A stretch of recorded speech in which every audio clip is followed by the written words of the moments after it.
your central idea seems to be deceptively simple, and that is that humans should eat a species appropriate diet. And you argue that for humans, this means predominantly animal-based high-fat diet. So I guess for someone that's listening today who is open-minded, perhaps maybe on the fence, maybe a little bit skeptical, what is the strongest version for this case?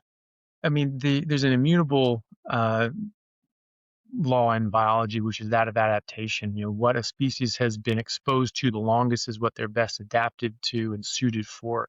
And so for humans, that has, from a dietary perspective, that has been high fat meat, and that's it. So we have been apex predators for over 2 million years with the advent of the ice ages when the ice sheets came down. Um, our ancestors actually went up north into the ice. They didn't run away down towards the equator. And actually, those early humans that were eating more omnivorously or more herbivorously and were trying to escape down to the equator, they all died out. And so our ancestors are the ones that did not do that. They became apex predators, top of the food chain. And a lot of them during various times would actually live in the Arctic Circle during the ice ages. And they thrived there when we have people that's still living there, the Nanette, the Inuit, the Eskimo, the First Nation peoples up in Canada, Greenland, Iceland, things like that. People are still living in those conditions. We know that people walked from Asia to North America over a bridge made out of ice spanning the Bering Strait between what is now Russia and Alaska in an area that was 1,500 miles north of what is now Seattle in the northern part of the United States. And Seattle at the time was under a mile-high block of ice. So this is not 1,500 miles up. So the idea that we were subsisting on plants is simply not borne out by any practical reality or thought. And so we know that humans have been thriving on meat. We know that we've been thriving exclusively on meat because you cannot live in those conditions unless you are thriving. You are either thriving or you go extinct, you die. And we not only thrived, we became the most dominant species that has ever walked this earth because of those conditions that we were put in that drove our evolution. This is well established that what drove us to be as tall and big brained as we are was the adoption of meat. And when we became apex predators, that our height and brain size went up and up and up. And then there's an inflection point when we became apex predators, is exponential growth in both height and brain size that then corresponded with a direct drop with the advent of agriculture. Our height and brain size dropped precipitously within generations. And we actually saw this in the fossil record. We also see this in the human record now. We have Native Americans, Native Australian Aboriginals. When they were transitioned over to a more plant-based Western diet in the late 1800s, we saw the exact same thing. Their height and health and brain size went down dramatically. So that's it, basically. We've been adapted to eating meat for millions of years. We've not been adapted to eating plants for millions of years. We only started eating plants in the last 10,000 years. You can see this genetically. Amylase, because, well, we can break down starch. We have amylase. 10,000 years ago, that was actually very rare. And so actually the amylase in our genome only started becoming prevalent with the induction of agriculture about 10,000 years ago. Just like lactase persistence, being able to drink milk as an adult, that was about 10, 12,000 years ago that starts becoming prevalent in the genome.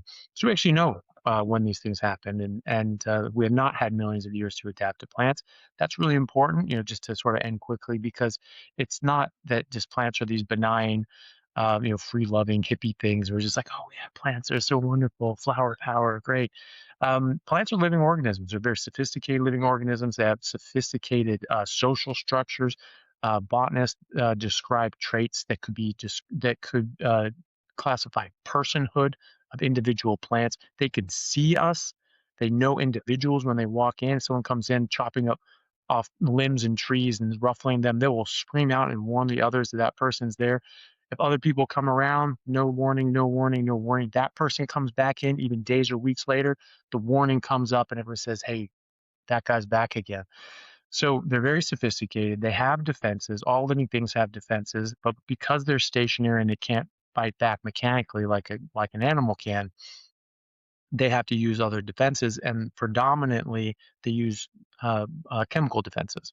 We have classified, categorized, and named nearly 1 million defensive chemicals that plants make to protect themselves from predation.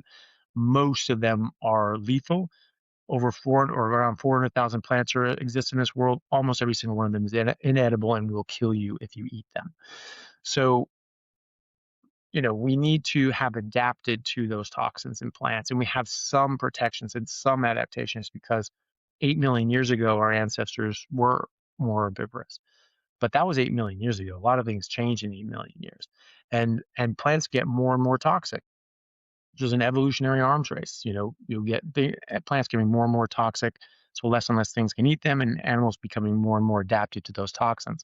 So it's an arms race. And if you step out of that arms race and start eating meat for 2 million years, the plants go on getting more and more toxic without you, and so that ends up not being a race you can dip back into very lightly. So that's the main thing. Probably a bit longer than maybe you wanted, but that's the sort of long and short of it. We are biologically adapted to eat meat, and we do not have the biological adaptations and protections to subsist on plant-based diet. Certainly not optimally.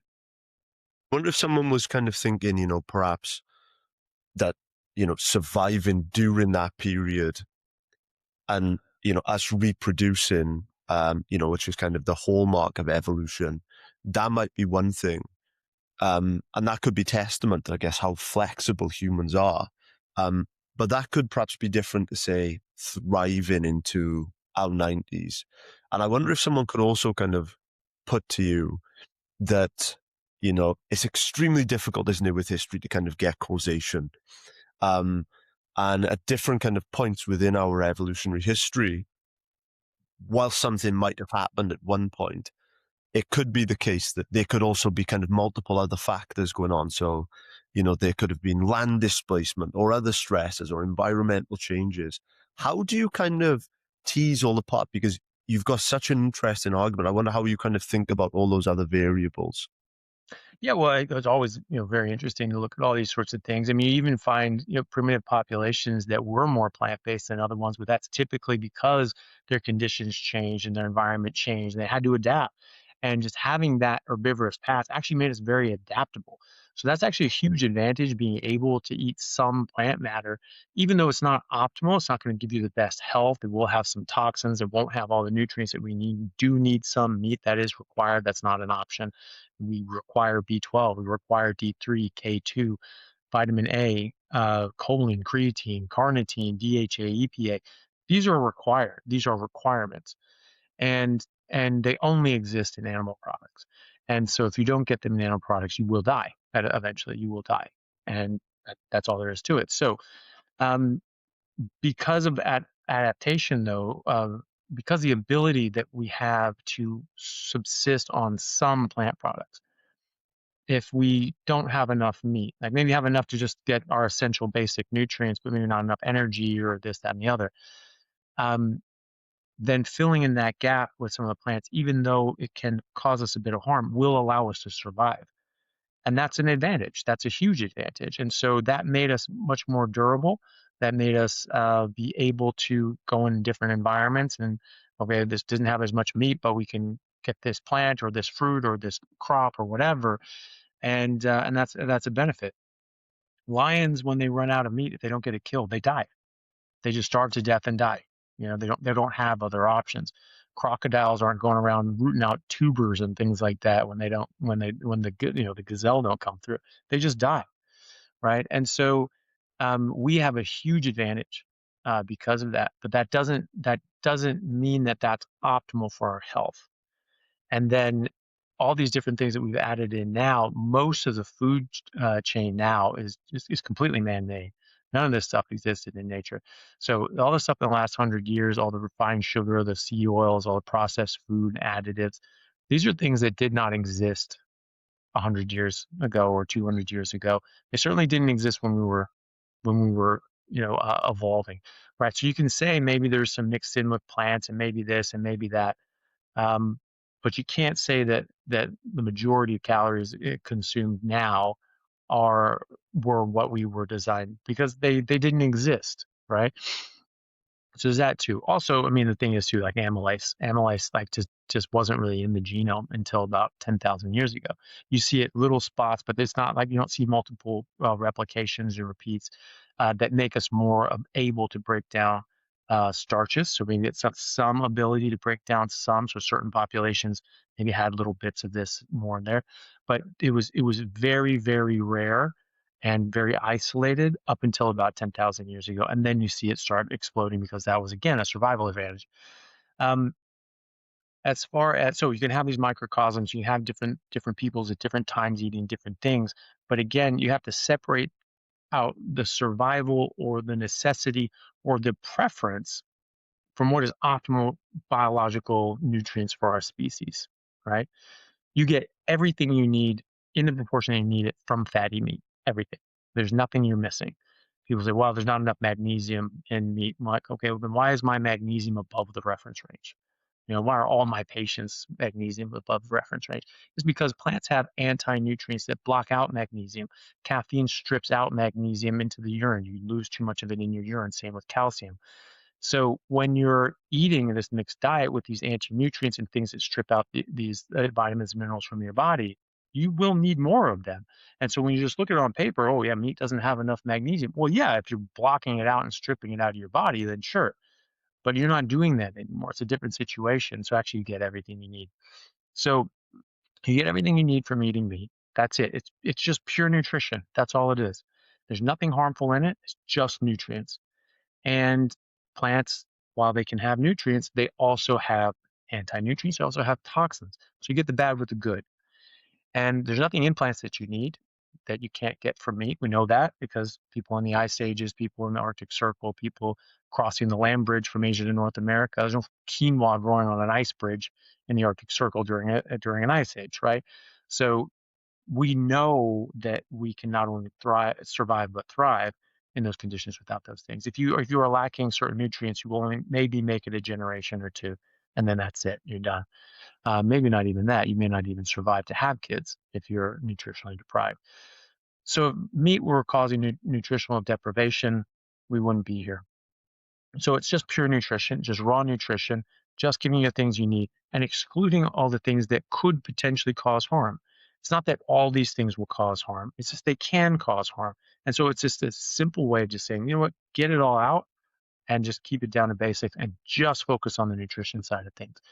So that is clearly what's going to be optimal. And when you look at animals in the wild, animals in the zoo, if you feed animals in the zoos things that they don't eat in the wild, they get sick, they don't live as long, they get chronic diseases, they get diabetes, they get heart disease, they get cancer, they get arthritis, they get autoimmunity. Cats are getting lupus and diabetes, and they're putting dogs on insulin now. Uh, when did that ever happen? It happened when we switched them to kibble, more plant-based foods that they are not designed to eat, and they get sick and they get the same things that we get. And that's my argument. I'm writing a book in the moment arguing that the majority of the chronic diseases, non-communicable chronic diseases that we face are actually not diseases per se. They're actually toxicities and malnutrition from, basically a toxic buildup of a species inappropriate diet and a lack of species specific nutrition. So too many plants with toxins and chemicals that we can't contend with and anti-nutrients that make us malnourished when we shouldn't be. And then not enough animal-based nutrients that we require, like all those ones that I mentioned before. Um, any animal that is fed its natural diet in the wild is healthier in captivity across the board. That's universal. So we haven't figured out, well, we'll have this, science diet and we'll put all this other sort of crap and all that sort of stuff. It's nonsense. It makes them worse. And there's signs of the zoo that say don't feed the animals. It makes them very sick. If they don't eat what they're designed to eat biologically, don't feed them the thing that you're eating right now. It makes them sick. What was it doing to you? Right? You see these signs at the park as well, and they say don't feed the animal, don't feed the ducks, they get sick. I've seen actually, it was great. It was very in your face, very blunt. It just said, don't feed the ducks bread. It gives them diabetes, right? I was like, okay, and did anybody think that might be contributing to human diabetes? Well, now we know that if you put people on ketogenic diets, that you can actually reverse type 2 diabetes and put it into full remission. And so, getting rid of the bread, getting rid of the excess carbohydrates. As far as the longevity point of view is concerned, again, any animal being fed its natural diet from the wild in captivity lives longer. Animals in the wild getting killed and things like that, you don't necessarily know, but these animals are living a tough life. It's kill or be killed. They're going around hunting things, killing things until they get injured and they can't recover from it, or they just get too old and they just sort of curl up and die, or something kills them. But these things are like hunting and fighting up until like a day or two before their body's just like, yeah, that's it. So these are really healthy older adults as well. Animals in the zoo will tend to live longer than animals in the wild, of course, because they're not being killed by anything. And if they're fed their natural diet, they will live their natural life expectancy. And so why would that be different for us? And they get old, they don't die of chronic diseases, they don't get all these just debilitating illnesses and then just falling apart and their teeth are decaying, they're drooling and can't remember their kids' names and things like that. They are healthy, active adults until one day they're just sort of a bit tired and not really coming out of their enclosure and they just sort of stay there and then they go to sleep and they don't wake up. That's how people used to die too. And now we're dying of things. Things are killing us. So if something is killing you, if you're dying from the complications of diabetes, if you're dying from heart disease, if you're dying from a heart attack or a stroke or whatever, you're dying premature. You're being killed by something. So obviously you're not living to your natural extent. If eating our natural diet precludes us from getting these diseases. But I see this in my patient practice all the time. Diabetes goes away, autoimmunity goes away, heart failures go away. I have patients that have reversed cardiovascular disease and atherosclerotic plaques have actually shrunk and gone away. I've had patients that have improved their cognitive scores from mild dementia, or patients in nursing homes improved so much they've actually come out of nursing homes and been able to go back to independent living or back with their family. So eating this way is reversing all of the causes of death that are killing us early. Diabetes, the heart disease, ketogenic metabolic therapy, just using ketogenic diets, has been shown to be beneficial for even treating cancers, autoimmunity. There are thousands of randomized controlled trials looking at high-fat, meat-based ketogenic diets, treating various illnesses and having massive, massive improvements. And a carnivore diet is a ketogenic diet. And I think that's one of the benefits of a carnivore diet, is because it is ketogenic. It puts you in that ketogenic metabolism, which I feel is our natural metabolic state. And you get a lot of benefits from being in that metabolic state. And so eating this way can reverse all of the major causes of death. In the Western world, in America, UK, Australia, Europe, 90% of the deaths are from non-communicable chronic diseases. So these chronic diseases like diabetes, heart disease, cancer, mental health issues, COPD, these sorts of things. These reversible, preventable, environmentally caused, man-made caused, if you will, in most of them, diseases that not 10% is infectious disease and injuries and accidents and things like that. 90% are completely reversible, completely preventable, and most of them are down to nutrition. Smoking that damages your lungs, but that's something you're doing to yourself, right? But so is diabetes. I think of diabetes as not a disease, but as carbohydrate poisoning. And we have studies showing that if you go into ketosis or even take exogenous ketones, your heart beats harder. So people with heart failure actually improve their cardiac output better than most medications. And I've had patients with 10, 15% ejection fraction in their heart, should be over 55, 60%, completely reverse their heart condition. They're on medications, they're circling the drain towards needing a heart transplant. And then 3 months on a carnivore diet and being ketogenic, all of a sudden they have normal cardiac output and are off their medications. So this is reversing all of these all of these causes of death. So I have a really hard time hearing the argument that, yeah, this may make you healthier in the short term and reverse diabetes and heart disease and heart failure and autoimmunity and dementia and all these other things, but it's going to kill you early. Like, no, and it's actually preventing all the things that are killing us early. So by definition, we should live longer. We should live to our natural biological extent unless we're killed by something. And this reverses and prevents a lot of things that are killing us early. So, by definition, we should live longer. And actually, that's exactly what we see in natural populations. So we have studies out of university or Arizona State University looking at native populations in the Amazon who aren't primary, completely carnivorous. They eat sort of a more mixed diet, but not eating all the crap that we're eating. And infant mortality rate is high.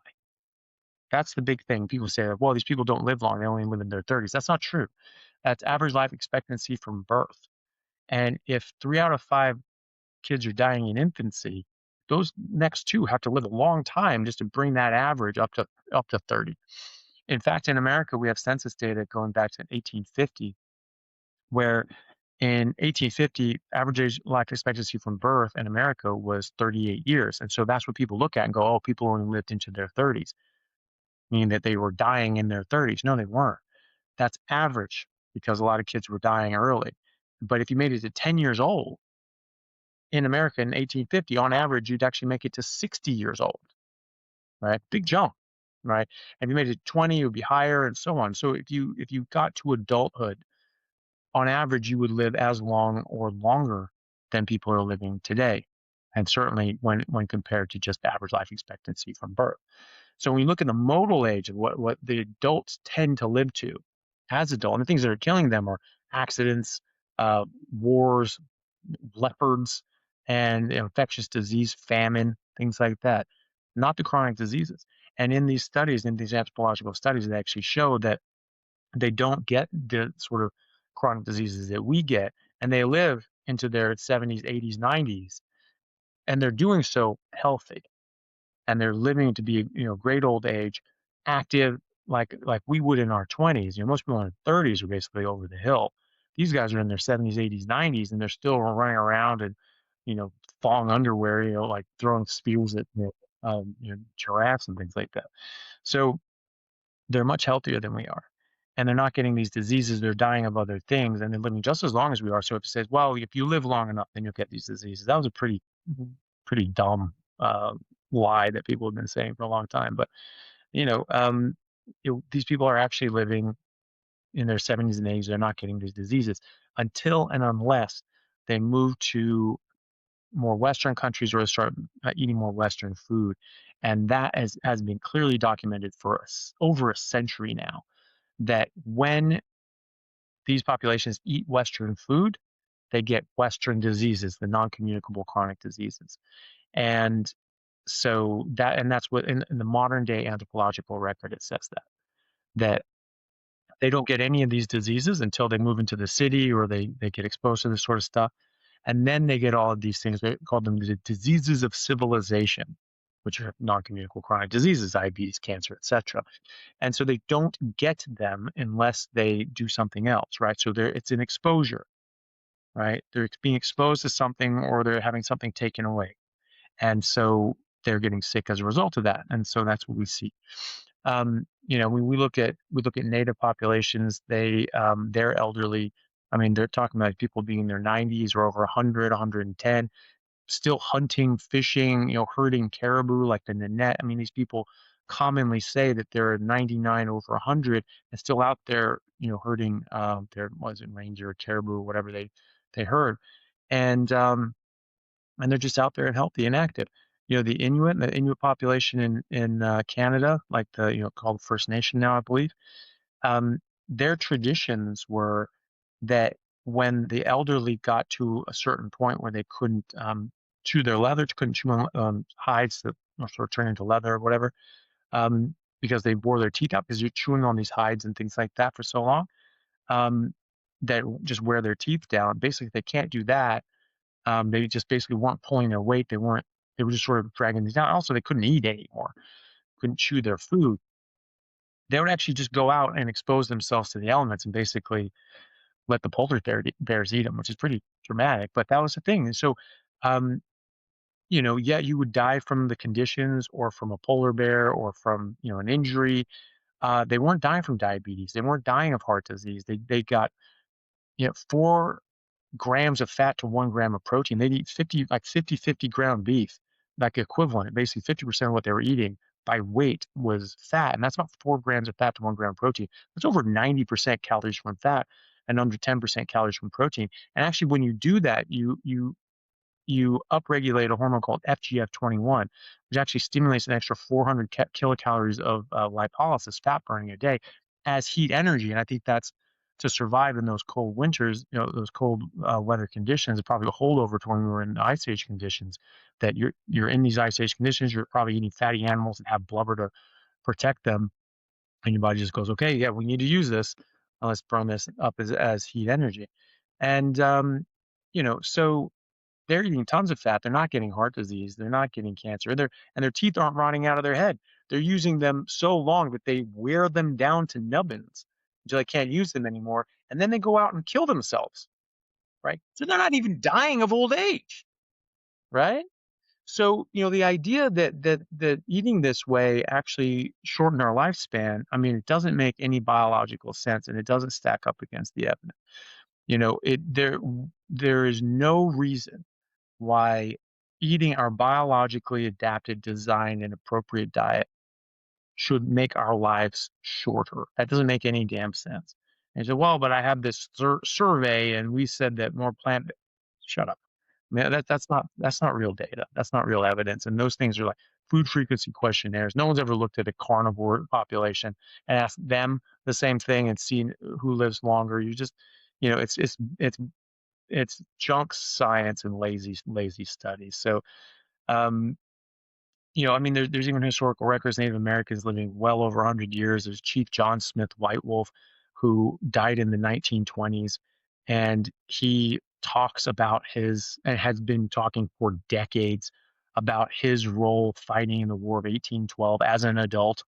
If you are an adult in 1812 and you die in 1927, you're pretty damn old, you know? And and there's more of that. And Herodotus, the ancient, the original father of historians in ancient Greece, he chronicled an interaction between the Persians and the Ethiopians. The king of Ethiopia asked the Persians, what do you people eat? How long do they normally live? And they described growing wheat and making bread, and said that their people lived about 70 years. And like, well, it's about what we live now, right? And no, modern medicine back then either. And the king of the Ethiopians sort of laughed at them and said, well, no wonder you live such short lives if all you eat is dirt. Because, our people, all we eat is boiled meat and the milk of our cattle besides water. And our people would live 120 years, sometimes much longer, right? And so, okay, and that was 120 years. This guy's living 137 years. These guys are living 110, or saying they're living 110, 120 years. I was like, well, that's just fantastical. I mean, they're just making things up. They're just trying to impress people. Um, but on every continent, over spanning millennia, people are just making up just that exact thing of ranging between 110, 100, 130, so around 120. It just comes up again and again. It's in the Bible. It said that the natural age of man is 120 years. And in other parts of the Bible says something different, but that's what it shows up multiple times. And so that seems outrageous because most people would just start breaking down at the age of 40, and then by the time they hit 70, they're just decrepit, and they're like, well, I wouldn't even want to live up to be 120 because I could just be turned to dust by then, right? But the thing is that they're staying young and healthy the whole time, right? Just like a lion going out hunting, killing until he just can't anymore and just sort of lays down and dies, right? That he's active and healthy basically until the day he dies. And that used to be us. And so the thing is that we know as geneticists. When I took genetics at the University of Washington in Seattle 25 years ago, my professors were head of the Human Genome Project. So these are big time geneticists. They said that genetically, based on the length of our telomeres and our chromosomes on genetics, that the average expected life expectancy of human beings should be about 120 years. There's that number again. So genetically, that's how long we're supposed to live, as long as we stay out of our own way and just don't mess up. We should make it to 120 years without doing anything special. So why are we dying in our 70s and 80s and saying that, wow, we made it to 90 years old? Wow, that's really good. Well, I say it's dying 3 decades early. And I say it's because we're not eating a carnivore diet. It's because we're not eating a species specific diet and one that fits our biology and meets our biological demands and excludes toxins, even low grade toxins. Chronic exposure to low grade toxins builds up over time and you can have very serious problems. It could be 50 years down the track. It's going to catch up to you. Slow poison is still poison. There are people that smoke every single day of their life and it takes 50, 60 years for them to develop emphysema. Are we saying that cigarettes are not harmful? Are they not toxic? Are they not poison? Is alcohol not poison? Just because it takes 50 years to get cirrhosis and diabetes and cancer, right? And dementia and these sorts of things. Of course they are. Of course these are harmful. And it's the chronic exposure that is the problem. And so understanding that simple fact can save you a lot of heartache down the road. I guess for some context into yourself. So you're a doctor, you're also someone that lives this philosophy. And I guess there's just kind of like some more context into you. When was the last time that you ate vegetables? Um, February 2018.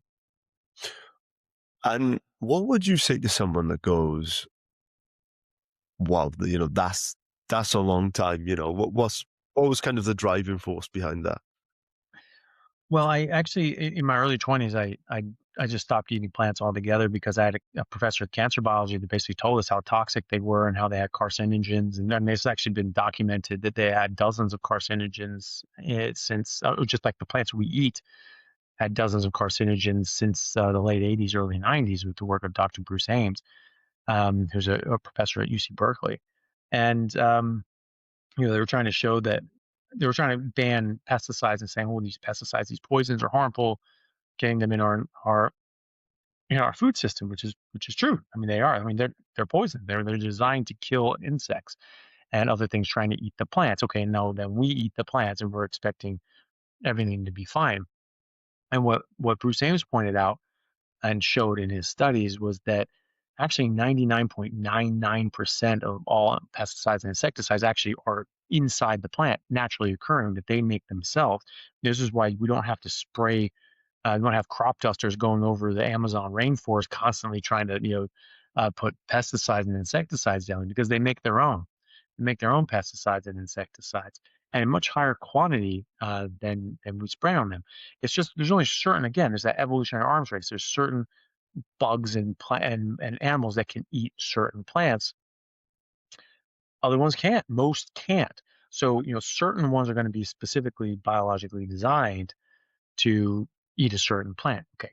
So the pesticide is protect against those few things, right? And that's what GMO crops are, where you have, this plant that locusts can't eat that plant because of this, protein in there that is poisonous to them and kills them. But, this other plant, doesn't have that. And so you splice that genetically from this plant to that plant. Now locusts can't eat either plant.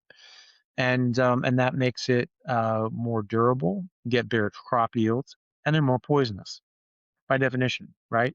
And so Ames showed that naturally these plants were toxic. They had over 10,000 times the naturally occurring pesticides and insecticides and the pesticides we sprayed on them commercially with crop dusters and airplanes by weight, and that they were hundreds of times more likely to cause cancer in lab studies with lab animals and things like that. It was like over 200 times more likely to cause cancer. The toxins in like just normal like table mushrooms were over 200 times more likely to cause cancer than the pesticides they were testing at the time. And Professor Ames's conclusion at the time was, well, since we know that fruits and vegetables are safe and good for you, and they're 10,000 times more abundant toxins in there than the pesticides and hundreds of times more carcinogenic than the pesticides. Obviously, the pesticides aren't that bad and they should be fine to be in the food system. That was the justification. Since we know these toxic plants with thousands of chemicals are safe and good for you, then by definition, the less toxic pesticides that we use in order to be toxic and kill things is totally safe, right? Well, there's different types of toxins and things are going to be better or worse for human exposure. So that wouldn't actually be true anyway. But it's assuming a fact that's not in evidence. He's assuming that fruits and vegetables are safe and good for you. Who says? It's just that's just accepted by society. But what his data show was that the vegetables and fruits were 10,000 times had 10,000 times more toxins and were hundreds of times more carcinogenic. That's what the data showed. So my professor basically reiterated this, and this was years later. So it was 11 years later after Ames's work, and so early 2000s, and more things had come on since then, and we actually knew more about those plant toxins and how harmful they were, and so he was completely against it. And I'd already taken botany and biology, so I understood the toxic nature of plants, but no one had ever put it in the context of the plants that we eat. You're supposed to eat plants, you're supposed to eat vegetables and whatever, but no one ever says why. Oh, you just need to. And no one ever says, well, no, you were especially adapted to these plants, and these are things that we had during the ice ages. And, no, none of that. None of these plants even existed during the ice ages, right? Um, so he basically said, look, you shouldn't be eating these things. He didn't eat them. He wouldn't let his kids eat them. And he just said, like, plants are trying to kill you. Like, these things are toxic. Why would you eat them? And so I just said, yep, done, not eating them. And it went 5 years, and I was the healthiest I've ever been in my entire life, between the age of around 20 to 25. Absolutely felt amazing, just better than ever. And athletically, academically, I just started performing better than I ever had.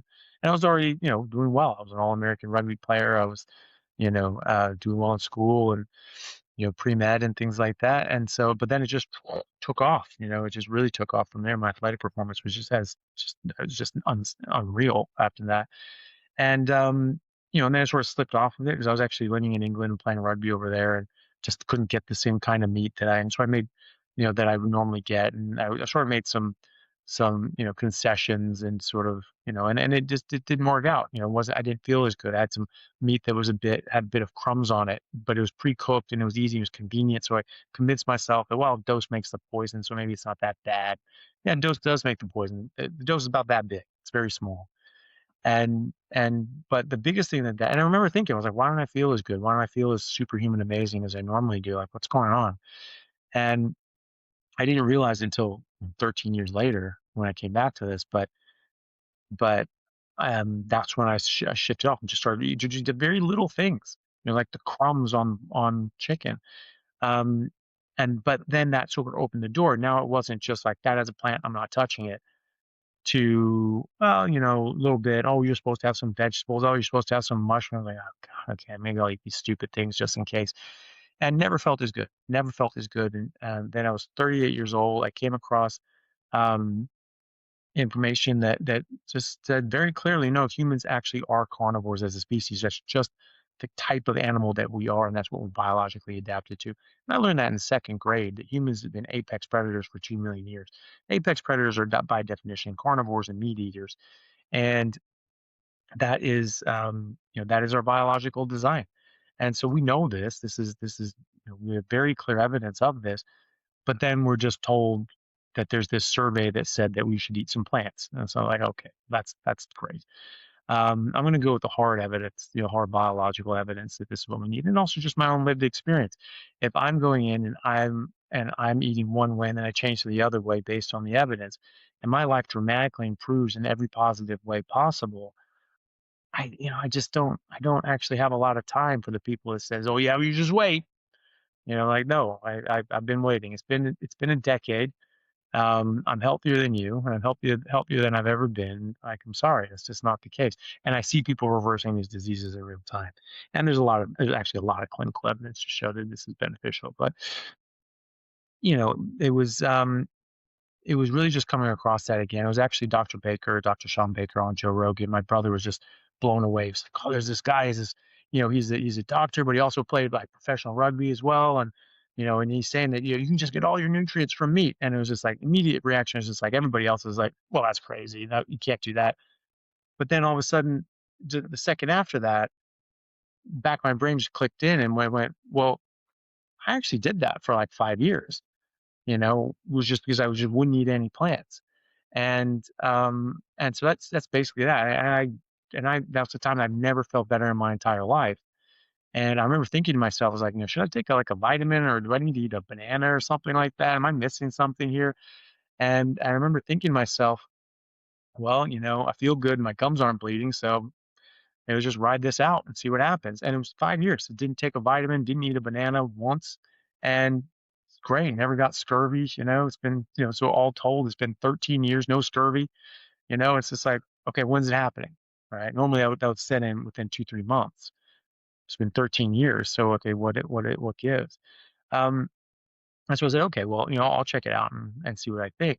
Within 5 minutes, I mean, I knew he was onto something. I knew he was really, yeah, and more right than he knew, because, I'd come across different data. I knew about the plant toxins. I knew about the new research coming out on saturated fat and cholesterol and all these other sorts of things. And that added very much to his story. It was like, this all makes sense now. Everything clicked into place. And I just started doing tons of research into it, digging into the literature to see what we knew, what we could prove. I did my due diligence after months of this, going like, wow, this is all coming up carnivore, but maybe I'm missing something, and asking questions and say, okay, not just saying, hey, looking for something that backed my argument, but asking a question. If this is the case, then we should see studies showing this, that, and the other, and evidence showing this, that, and the other. And that's what we saw.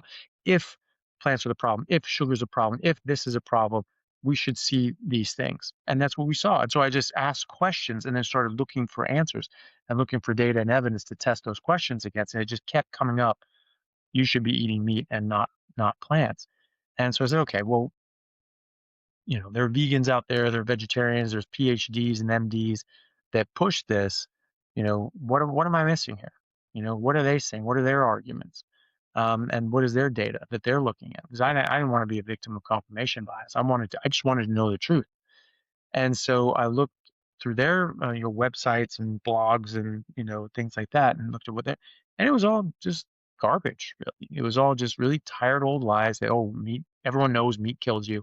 Everyone knows you need plants. And I'm like, wait, well, no, where's the evidence?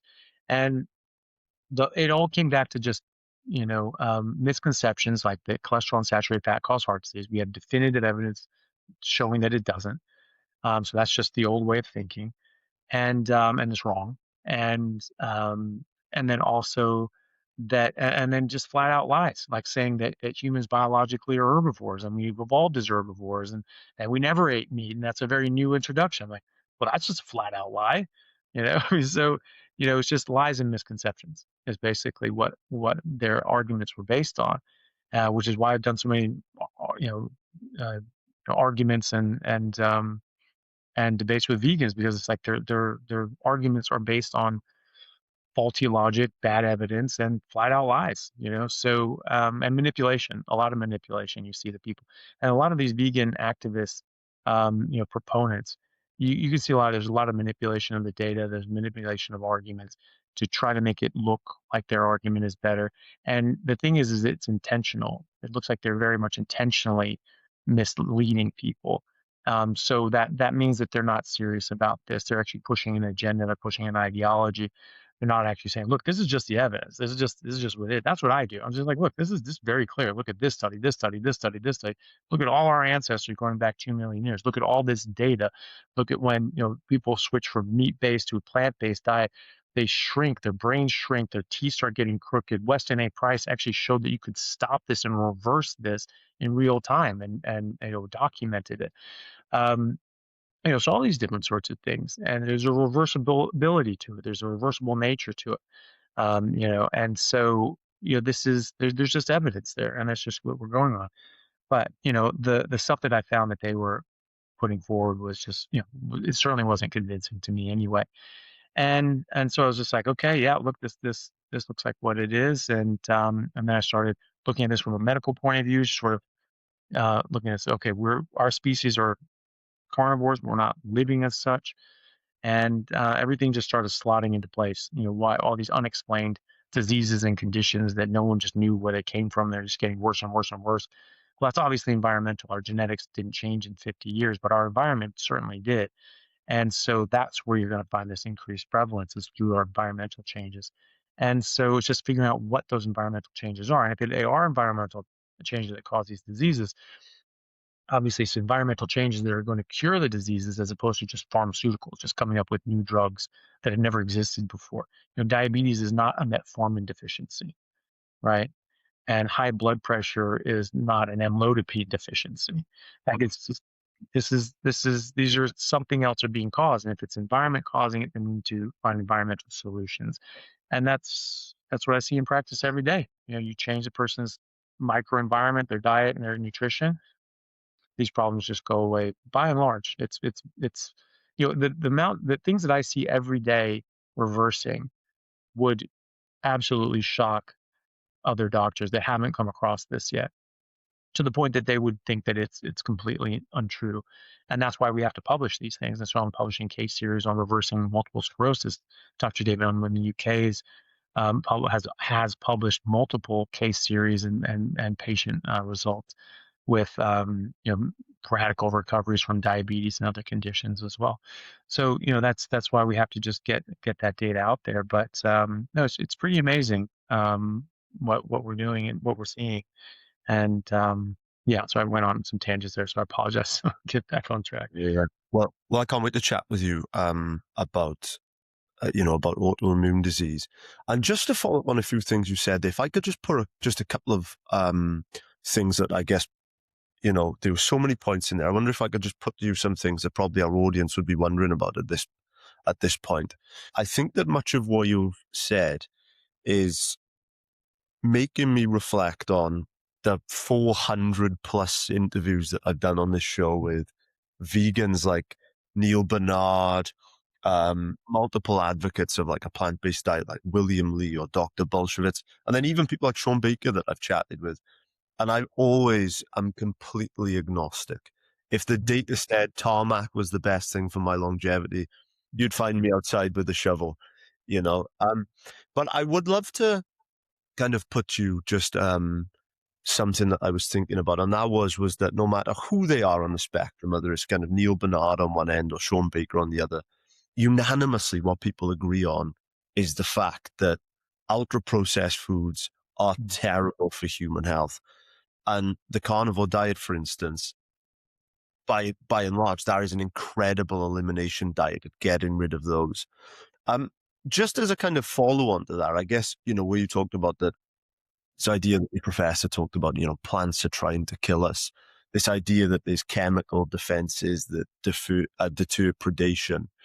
And I would love to kind of follow that up and pick up on something which you said, which was alluding, to the fact that the dose makes the poison. And I guess one of the main questions that we have to kind of contend with is, I guess, at what dose, in what form, with what net effect, because I imagine probably so many plant toxins would be neutralized in digestion or detoxified with cooking, and maybe even beneficial in kind of small doses, like a hormesis effect. So, for instance, things like, William Lee might say fibre reduces colorectal cancer, or sulforaphane. Yeah, I know. And I'll just put one other thing to sulforaphane might activate anti-cancer pathways. And last year, the British Heart Foundation, they said, extreme diets high in saturated fat, low in fiber, known to raise cholesterol levels, increasing the risk of heart attack and stroke. In contrast, the Mediterranean diet, which includes a wide variety of fruits, vegetables, whole grains, and seeds, without excluding any food groups, has consistently been shown to support long-term health. So I'm curious, how does that kind of all fit into your picture? Are there less people getting diabetes or more people getting diabetes? Are there less heart attacks or more heart attacks? Are there less autoimmune diseases or more autoimmune diseases? It's getting worse. It's getting worse across the board. And so that advice is bad, right? So if they're giving advice and it's making things worse, then that's bad advice. And the counter argument to that is, well, only 9% of people follow the dietary guidelines. And my counter to that counter is, well, only 9% of people are diabetic too. So, it's like, this is bad advice. And as people have actually moved towards that advice, eating more plants, eating less meat and saturated fat since the 1980s, we have seen this. The consumption data is very clear. We have reduced red meat by over 33%. We've reduced fat and cholesterol by over 30%. Animal fat in particular, it's just gone downhill all throughout the 20th century. Saturated fat has stayed largely consistent because there's saturated fats in plants. But animal fats have consistently gone down. And since the 1980s, um, saturated fat consumption has gone down over 30%. Um, and certainly animal fats has been replaced with polyunsaturated fatty acids, vegetable oils, etc. That's increased over 3x, 3.5x actually. Sugar in the form of high fructose corn syrup has increased by 3.5x as well. Fruits and vegetables increased by 30 and 40% respectively. So people have actually moved in that direction, gone more plant-based, eaten more plant-derived nutrients, eating less red meat, less animal fat, less saturated fat. And what happened? We become the fattest and sickest we've ever been in human history. And that decline in health from 1980 has been the most rapid in human history. We have never seen a decline in health that rapid, apart from the transition from an animal-based hunter-gatherer population to a Western agricultural-based, plant-based diet. Those are the 2 points that we've seen massive, massive degradations in health. Now we're seeing even more degradations in health. And we see those hunter-gatherer populations that already got hit by going onto a Western plant-based diet. Now they're actually getting hit with the processed foods too. I mean, Native Americans and Australian Aboriginals, I mean, they've had 100 years to adapt to just plant-based diets generally. And now you throw in all the ultra-processed foods and seed oils and crap like that that didn't even exist in nature, that are harming everybody. And they have 4 or 5 times the chronic disease rates as European Americans or Australians as well, who have had 10,000 years to adapt somewhat to plant-based agriculture. Um, the other thing is too is that guidelines are literally the lowest level of evidence and evidence hierarchy. So expert opinion, professional opinion, guidelines. These are the worst level. I mean, even like a crappy epidemiological study like trumps that. Right. And so, and then actually there is a non-crappy epidemiological study out of University of Adelaide a couple of years ago that looked at 175 countries and corrected for all these different sorts of variables and found that increased meat consumption correlated directly with longer life and better health and less chronic disease. Those recommendations are not getting people healthier. People are getting sicker, and the NHS is under more and more demand because there are so many sick people. There are so many diabetics. There are more people needing amputations and having complications of diabetes, having to get kidney transplants. They're going blind. They're losing their limbs. They're having stents put in, they're having clots pulled out. These are hugely expensive diseases to treat, and it's just getting worse. So that's not actually improving things. As far as certain vegans abstaining from ultra processed foods, like I'm happy to hear it, but I've absolutely heard a lot of these people, probably because of they're being paid to say it, or you have to be suspicious that they're being paid to say it from the food and drug companies, defending seed oils and say, oh no, these are actually healthy, these are actually good for you, these are polyunsaturated fatty acid, oh these are so good, these are heart healthy. And which is not true. That's actually evidence is directly against that. But um, we have randomized controlled trials in humans, and replicated randomized controlled trials in humans, replacing animal fat with vegetable oil, seed oils, and margarine, and found that yes, indeed, it could lower cholesterol, and more people died of heart attacks and strokes as a result in a dose-dependent relationship, right? And so that was done in the Minnesota coronary experiment with nearly 10,000 people. That was replicated with the Sydney Heart Trial. That was again replicated in the LA Veterans Affairs Trial. And these are randomized controlled trials where people were institutionalized and say they could control every meal. And that's what they found. The LA one didn't find a difference in coronary cardiovascular accidents, but they did find a massive increase in cancer rates for the seed oil group, right? These are randomized controlled trials in humans, right? So, what are they basing that on? Oh, well, we have this food frequency questionnaire where we ask people every 4 years to tell us what they ate in the last 4 years. And it said some of these people that said some of these things were sometimes kind of sort of healthy. Like, oh, shut up. I mean, this is just the worst, the worst. I mean, it's just not even data. It's just nonsense. You cannot remember every meal you've had in 4 years. I've only eaten meat in the last 4 years. I can't tell you how much of it or what kind, right? And mostly beef. Like that's the best that I got. 99% beef, mostly ribeye, right? It's about 2 pounds a day, 3 pounds a day. If I'm working out, it goes up to 4 or 5 pounds a day. That's as best as I can do, you know? And I have eggs sometimes, like it's I can't even do that, right? And of anybody on this earth, I would be the closest out of everyone. Like, how are you gonna know? And then they say, well, meat is on toppings in pizza. It's a meat patty in Burger King and McDonald's. And so how many times do you go to fast food and get McDonald's? How many times a week do you have pizza? Oh, they have pizza and fast food 5 times a week. That's meat. They eat meat 5 times a week and they're less healthy. Therefore, meat is less healthy. Like that is so dishonest. And that is actually what they do. And so, but I have seen, so that's what the type of level of evidence that the vegans rely on. That's it. It's Walter Willits cohort with a nurses study. He popularized the food frequency questionnaire. We asked people to try to remember everything they've eaten in the last 2 to 4 years. And you hear these people, oh, well, yes, and verified diets every 2 to 4 years. No one's verifying anything. You're trying to remember what happened 4 years ago, over the last 4 years. They know that it's inaccurate. They know that it's garbage, but it's the best that they got. And so they're pushing an ideology. So they're trying to convince others that this is not the garbage research that it is. But I see a lot of those ones defending sugar, defending fructose, defending soft drinks, defending artificial sweeteners, defending seed oils, and saying, well, actually, look at this study with this. It actually helped people lose weight. And I was like, okay, so now you're saying it's beneficial. You're saying it's safe, you're saying it's beneficial. You're saying it's good for you.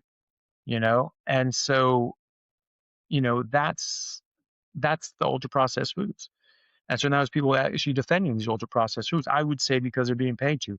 The processed food industry, the drug companies, the sugar companies, the tobacco companies, they've been paying people off for nearly a century now to defend their toxic, horrible products and to pretend that they're safe and good and pump out data and research saying the same things, but it's crap. It's garbage. It's the equivalent of a food frequency questionnaire. Now you do those food frequency questionnaires with people that are not dishonest and pushing a vegan agenda, like Walter Willett, who is an outspoken vegan activist, or Dr. Gardner at Stanford, who's an outspoken vegan activist, self-proclaimed vegan activist, who has huge financial ties to the processed food industry, the fake meat industry. They both do. And the Seventh Adventist Church, that's a whole different side of the coin, that they're religiously anti-meat. They founded Kellogg cereals and Sanitarium Foods and all these different major cereal companies. They started the processed food industry, and now they are wealthy as hell because of it. And they still own it. They don't pay taxes on it. They've never paid taxes on Sanitarium Foods. It's the largest cereal producer in Australia. It's like a church bake sale, so they don't have to pay anything on it, right? And so they're fabulously wealthy, and they use that money to push a vegan agenda.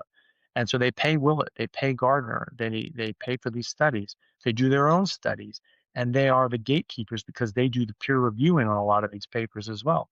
And so they don't let papers through that go against their agenda sometimes.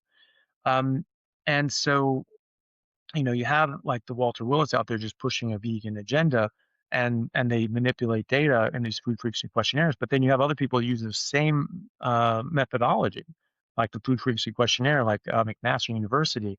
They did this very large study called the Pure Study. They didn't look at McDonald's as meat. There's a bun, there's a patty, sure, but there's all the sugary sauces, there's the buns. Big Macs have 3 buns, and then you got like fries, deep fried in seed oils, and you got the sugary drink. Maybe 10% of the calories are actually from meat. Over 90% are from plants. So that's a hyper vegetarian diet. I mean, that's almost vegan, right? Because the definition of a hyper carnivore is any animal that consumes over 70% of its calories from meat. And so this is over 90%, 80, 90% calories from plants. That's a hyper vegetarian diet. That's nearly a vegan diet, right? McDonald's is nearly vegan. You can add more patties on there if you want and sort of skew that average, but just their stock standard, hamburgers and things like that are hyper vegetarian foods. Um, so the Pure study in McMaster didn't look at these things in fraudulent ways, and they actually found no increased risk association with increased meat consumption because they're actually looking at real meat. They're looking at people that actually eat meat as opposed to eating a plant-based junk food, ultra-processed crap. And so they actually found no problem with people that ate more meat. And in fact, they found a mild protective association between meat eaters and cancer. So that's when you actually do pretty bad methodology anyway, the food frequency questionnaire, just because it's so inaccurate. But when you look at it in a skewed fashion, you can manipulate the data to look any way you want, and that's what Willett and others have done. And so, yeah, you get some of these people actually pushing ultra processed foods because they're being paid to. I mean, all these vegan activists saying you should eat Beyond Burger and Beyond Meat and Impossible Burger and stuff like that. That's ultra processed, horrible garbage slop. And they're pushing it. Oh, no, it's better for you than meat. The hell it is. Like you eat it then. You be my guest. I'll stick to real food. Um, the idea of hormesis is an interesting one. But again, there's over 1 million known toxin chemicals in plants that are known to be toxic and known to be defensive in nature. 400,000 plants in the world, almost every one will kill you. So that's not hormetic. What could be hormetic? Well, you could have medicinal.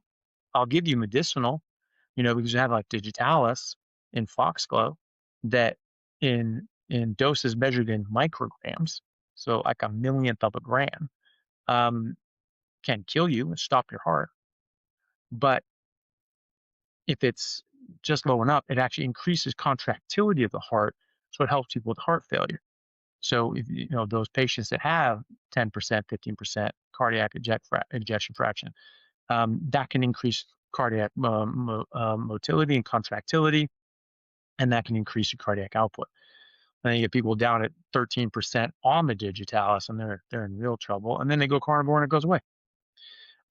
So you get rid of plants, and then the whole problem goes away, right?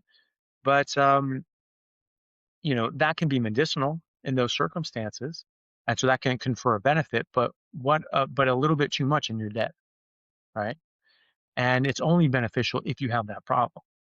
So it's not hormetic to take digitalis, even at therapeutic doses, because that's doing something you don't want. It's actually messing with your normal function of your heart. So that's not beneficial. So the definition of a medicine is a toxin that under certain circumstances confers more benefit than harm. But if you're outside of that condition, it is only conferring the harm and not the benefit. So, you have to say, you sort of weigh these things out, so antibiotics, I'm going to, cause different sorts of problems. People have tendon ruptures and things like that with, certain certain antibiotics, destroy your gut bacteria, all these other sorts of problems. You get all these side effects. Can't go in the sun for a while, like with digoxin, or sorry, with doxycycline and all these other things. But you have a raging infection and pneumonia, and you're going to die otherwise. Yeah, okay, it's a beneficial trade-off.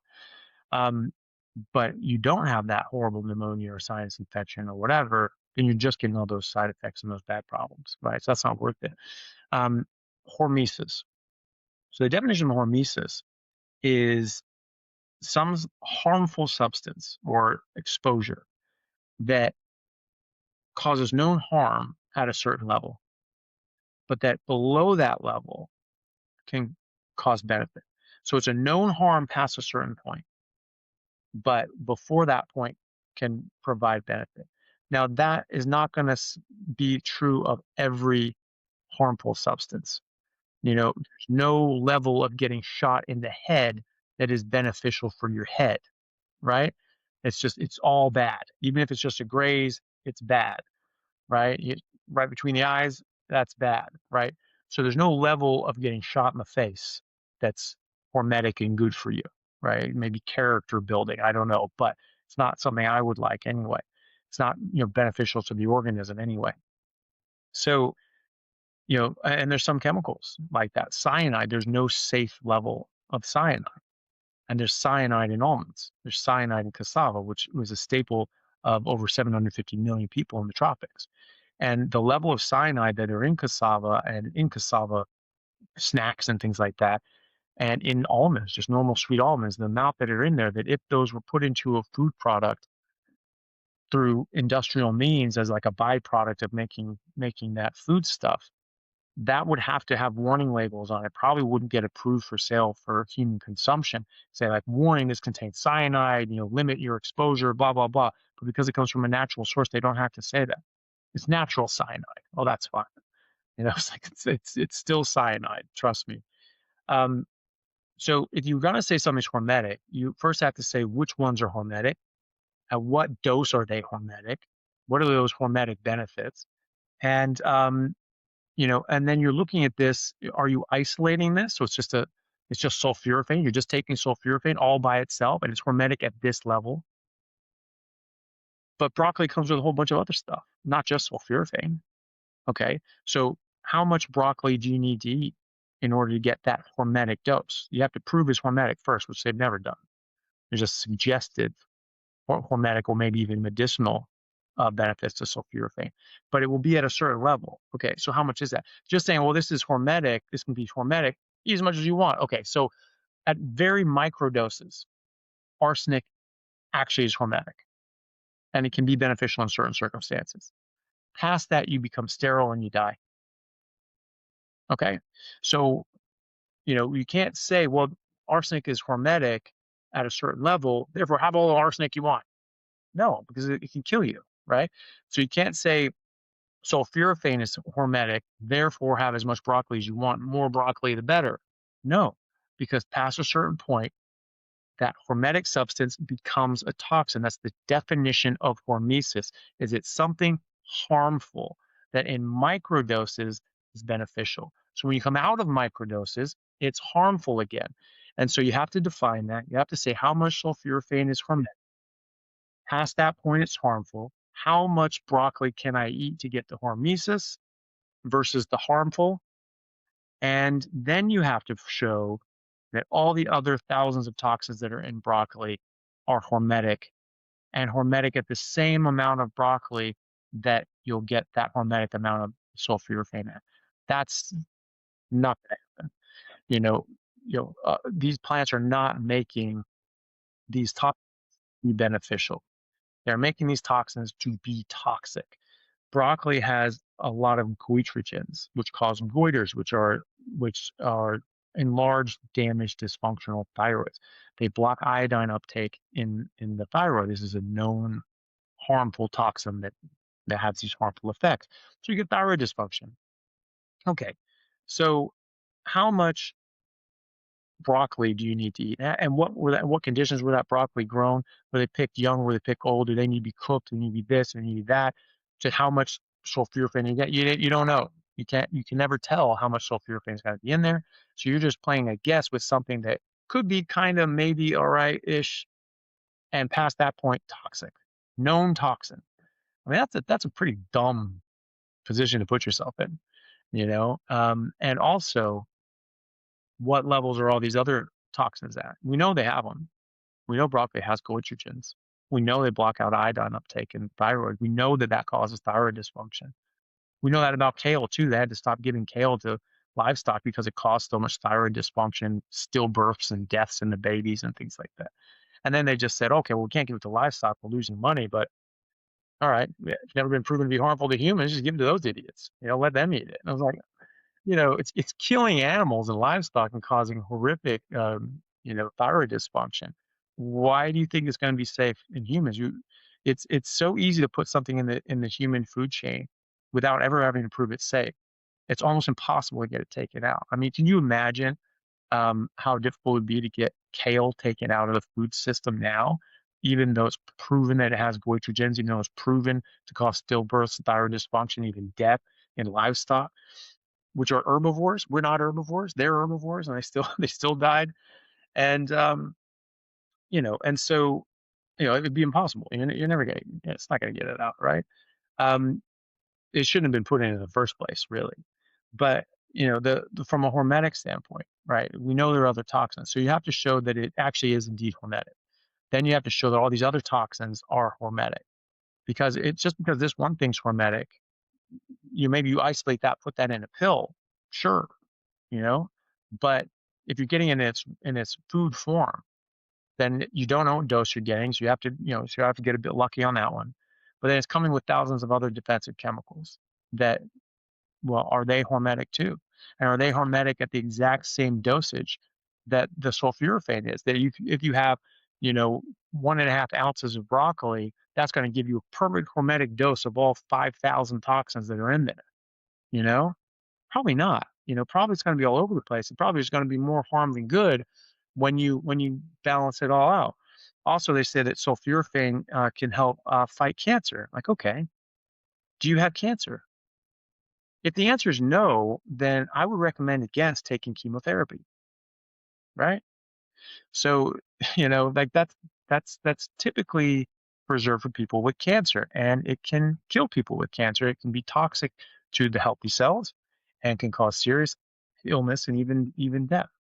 So, as a doctor, I would not recommend anybody taking any chemotherapy agent if they do not have the specific cancer for which that treats, and then to have that obviously, properly dosed and managed by an oncologist or a doctor.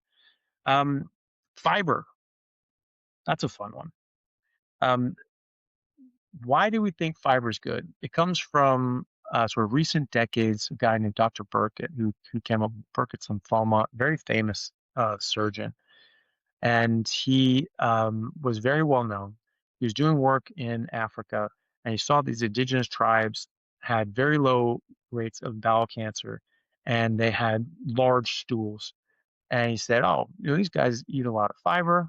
They have these big old stools. That's what's making these big stools, and they have low rates of bowel cancer. Fiber must protect against bowel cancer." Did you ask anybody a question? Did you do a study? Did you even see if their rates of bowel cancer were less? Did you maybe think there could be something else? Someone living out in the African savannah with no exposures to anything that we get exposed to in cities. Maybe there's some difference besides just the amount of fiber that they ate. I mean, this is sort of the curse of the intelligent, or the curse um, of the educated. That they've been so right so many times, and Thomas Sowell talks about this as the curse of the intellectuals, where they are experts in a certain field, and they're the authority in that field, and they're just used to being the authority, period.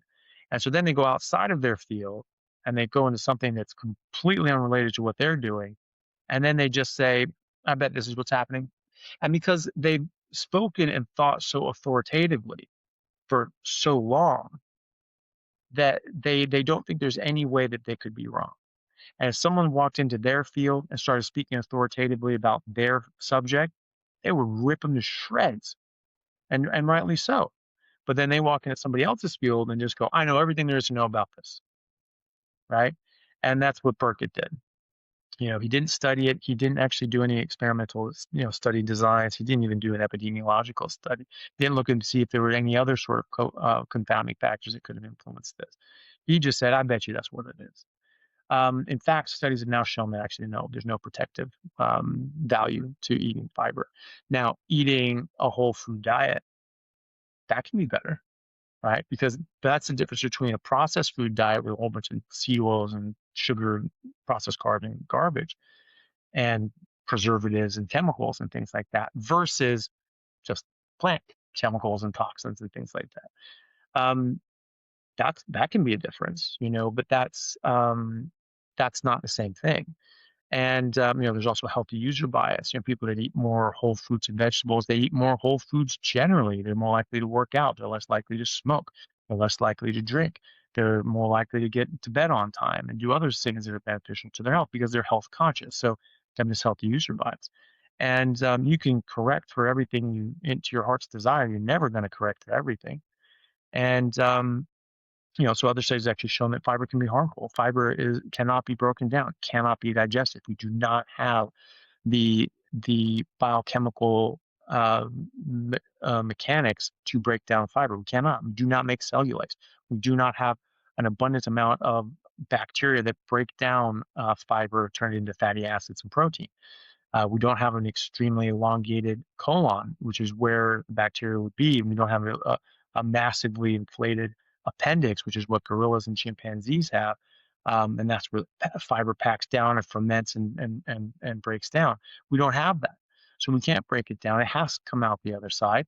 And so why would we eat something or think we should eat something we're not biologically designed to eat? Clearly we're not biologically designed to eat it because we can't break it down. We get zero nutrition from this, right? Well, it's a nutrient for your microbiome. Well, if you stop eating fiber, you don't all of a sudden die. Your colon doesn't fall out. So a whole bunch of people with ultra processed foods that don't eat fiber and have colons, right? And well, but they get higher rates of colon disease. Okay, well, but they're also eating crap, right? So it's not necessarily the fiber doing that, right?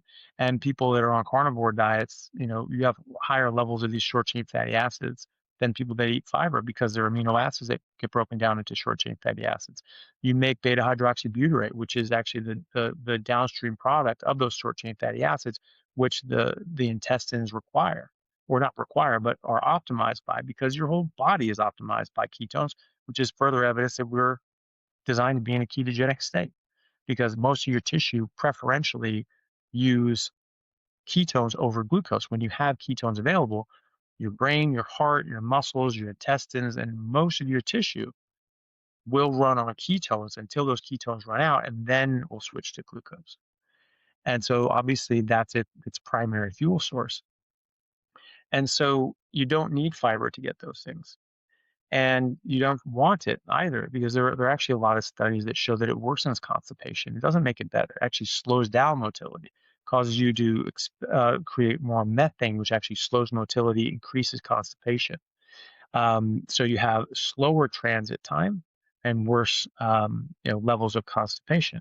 There's a randomized controlled trial with 4 groups of people. They either eating a certain amount of fiber, increased fiber, decreased fiber, eliminated fiber, and it boiled out exactly the opposite of the way these people would argue that it would.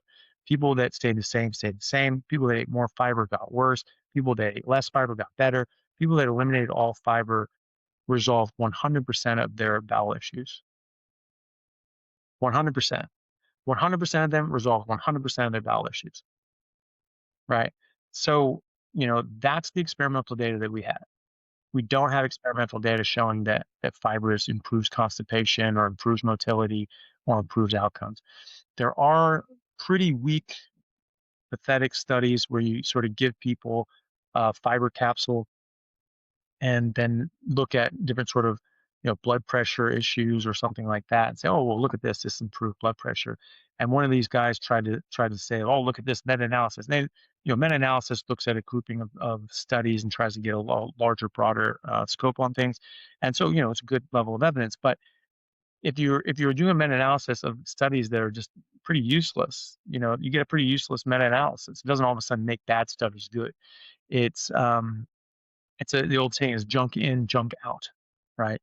So this is a good example of junk in. And so I said, well, look at this meta-analysis showing that this improves cardiometabolic health. It's like, okay. So I looked at that and I just said, oh yeah, it was making all these broad claims. I'm like, okay. So I went and looked at the actual studies, and they were junk. These things are saying yes, it improves blood pressure by giving them, this fiber capsule. But first of all, you got to think about this. This is the general population. So the general population is eating a standard Western diet, which is junk food based diet, and then you're eating fiber. Then you're taking in fiber. Okay, but what does fiber do? You don't digest it. You can't break it down. It actually acts as an anti-nutrient.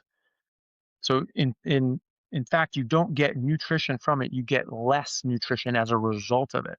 And so studies have shown that fiber can block out as much as 30% of nutrient absorption in your gut because it acts as a physical barrier, blocks out enzymes from getting to your food or your food from getting to your lumen of your intestine getting absorbed. It also binds to bile, which is required for fat absorption and fatty acid absorption and fat soluble vitamin absorption. So you get a significant decline in your absorption of fat soluble nutrients. You make taurine in your liver, and that's expressed in your bile, and then reabsorbed when you eat and absorb fat. You have fiber that binds the bile, it eliminates the bile in your stool, it takes the taurine with it. So now just eating fiber, now you're taurine deficient, right? Which can actually is very strongly associated with fibromyalgia. So people have chronic pain, fibromyalgia. Generally, they're recommended they take taurine and stop eating fiber. I have so many patients that have just eating meat and they get out everything else. If fibromyalgia, chronic pain, they've been on opiates for a decade, and within a month or two, they're off everything, and the pain is completely gone. So that fiber actually causes an anti-nutrient effect. Okay, so what if you're eating high octane crap? You're eating a bunch of sugar and carbs and junk like that. Well, it's blocking out 30% of its absorption, which is why there are studies showing that if you eat more fiber, it can lower blood sugar in diabetics. Well, of course it does, because it blocks out 30% of the carbohydrates that diabetic ate. Maybe eat 30% less carbohydrates and you get the same result, right? Um, so that's the mechanism of action. So it's blocking out the absorption. So if you're eating garbage, and the Western diet is garbage, it's because it's plant-based and plants are garbage, eating fiber is probably a good idea because it's going to block out a lot of that garbage, up to 30%. And so some of these things that are coming in, you're blocking out that. And so maybe that can help, lower your blood pressure because that's probably causing the high blood pressure and the diabetes, et cetera. But how much did it lower the blood pressure? That's the question. And the answer to that was about 1.5 points systolic. So I'm sorry, if your blood pressure is 180 systolic over 130, and you give somebody fiber and it drops down to 178.5, like you're not actually leaving the emergency room. Like you're still in a hypertensive crisis. You're still going to be held in until that comes down. Fiber's not cutting it. It does not lower your blood pressure in a appreciable, clinically significant manner. So people can say, "Oh, this improves cardiometabolic health and improves blood pressure." Yeah, but not really, And so, yeah, you can say that, to try to push an agenda. But when we're actually talking like adults and saying, "How can this help my patient? How can this help me?" There's actually no appreciable value in that. And that's when you're eating junk.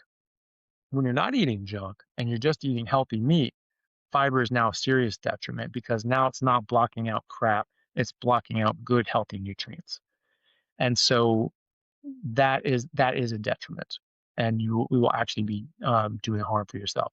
There's a lot of other reasons as well. There's a lot of other studies that actually show it's harmful. One with over 1,000 patients that showed that increased fiber consumption actually correlated with increased cardiovascular death, right?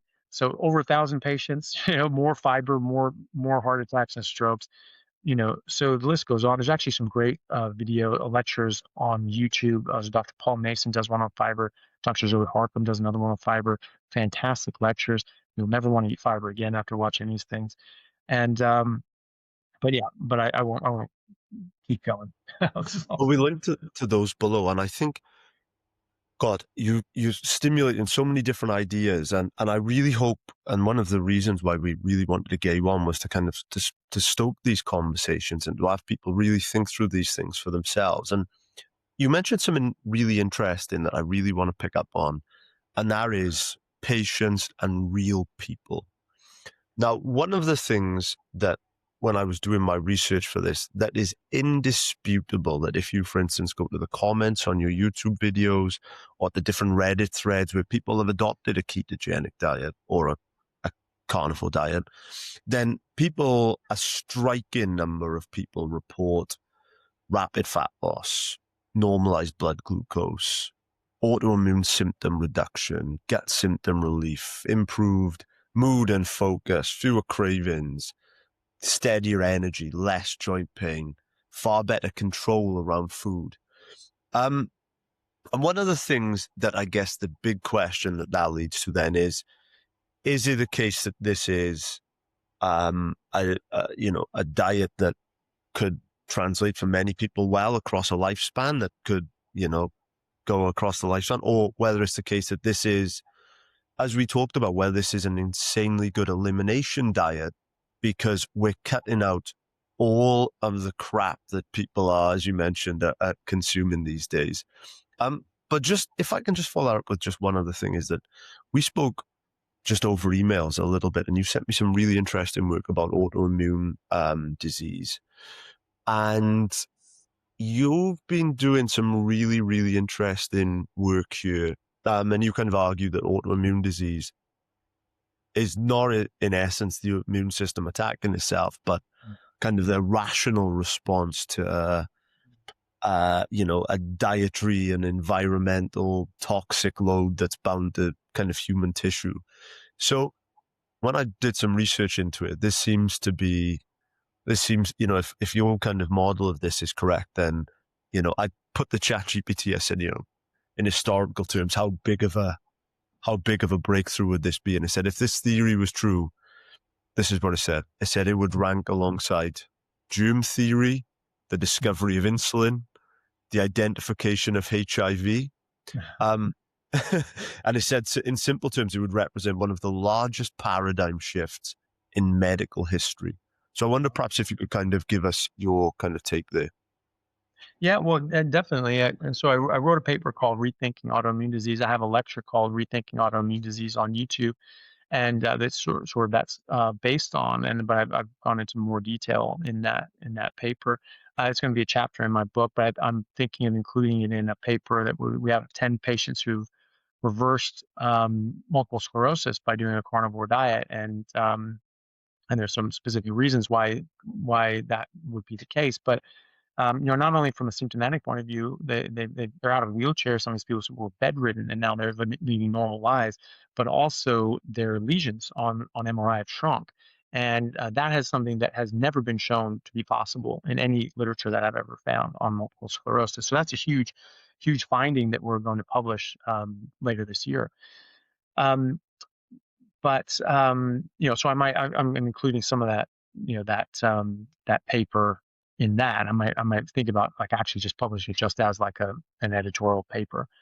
But in any case, to jump back a bit about, can we do carnivore for life, or is it just a temporary sort of thing?